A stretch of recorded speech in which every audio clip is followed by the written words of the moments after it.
Tuesday with licensed professional counselor Yunetta Spring. All right, ladies and gentlemen, it is Talk It Out Tuesday with licensed professional counselor Yunetta Spring. Y'all make some noise. Yunetta Spring. Hey, good morning, Yunetta.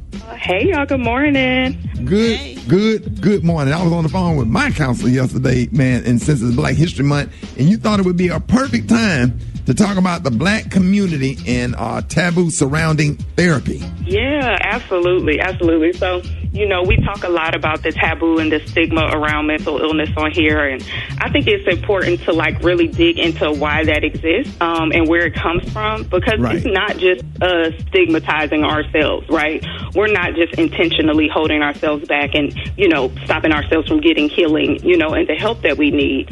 So I want to kind of go over some of the history of psychology, right?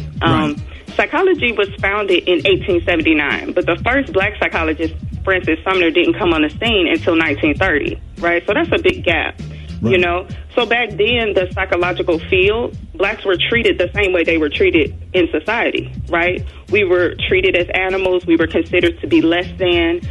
There were intelligence tests that reflected and supported this ideology that we weren't intelligent or smart as white people. There were epigenetic tests that studied our skin tone and our hair texture and the fullness of our lips and compared that to white people. Even the rats that were used in the scientific studies were white. There's a lot of history behind that, So with the founders holding these racist views, it influenced the way they diagnosed Black folks. In 1851, there was a whole mental health diagnosis called drapetomania. Have y'all heard of that? No, I haven't. No, so drapetomania was an illness, a diagnosis given to Black and brown individuals who tried to. So if you were African and you were enslaved and you tried to run away, you were given this diagnosis. Wow. Yeah. Wow. So, and now we currently are still dealing with the misdiagnosis of Black people where we're given more severe diagnosis, schizophrenia and things like that when it's, something milder. That is horrible. That is horrible. It is. Trust them, because it's like if something is wrong with you, you can't trust the doctor no more because he could be racist and be giving you extra diagnosis and giving you medicine that ain't for that thing that they saying you got, and it could be making you sicker. Exactly. And that's why we don't often seek treatment, because of that trust, Right. Because one thing, I'm so glad you said that, because it takes transparency, vulnerability, it takes that to heal. We're not going to open up to somebody that we don't feel safe to do that, So there's so many different forms of therapy, but I think the most important aspect of therapy is the relationship. You can have all the skills in the world, but if I don't trust you and if I don't think that you see me as a valuable whole person, I'm not going to share my information. I'm not going to open up to you, So, one thing I wanted to share is that we have several Black and brown counselors. We have several directories that have come into play because of these issues. One is Therapy for Black Girls. So if you're looking for a culturally affirming Black or brown therapist that understands, the Black or brown experience, you can find a counselor here. We have Therapy for Black Men. We have the Boris Lawrence Henson Foundation, founded by Taraji P. Henson.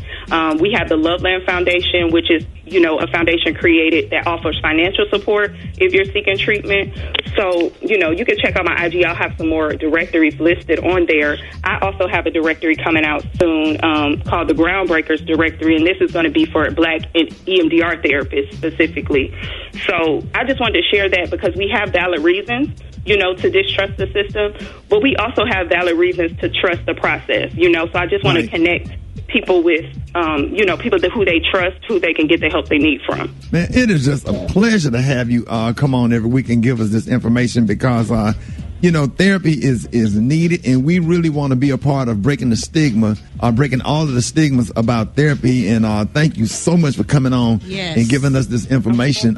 We didn't even. I feel like I had a history lesson. Me too. Like I just learned something. Yeah. It makes sense. It makes sense. And then maybe if I'm wrong, I would hear old people talk about therapy and or whatever, and had some religious views and made it seem like therapy was some kind of witchcraft or something. When it's really, really good, so I'm just excited. Let everybody know how you can be reached. Yeah, so you can find me on social media, Springforth Counseling, YouTube, Yunetta Spring, or you can text the word Spring to 55444 for resources. Man, thank you so much. That was good. It's always good when you come on every Tuesday. Ladies and gentlemen, y'all give it up for licensed professional counselor Yunetta Spring. Thank you. Yes. More Rickey Smiley Morning Show coming up.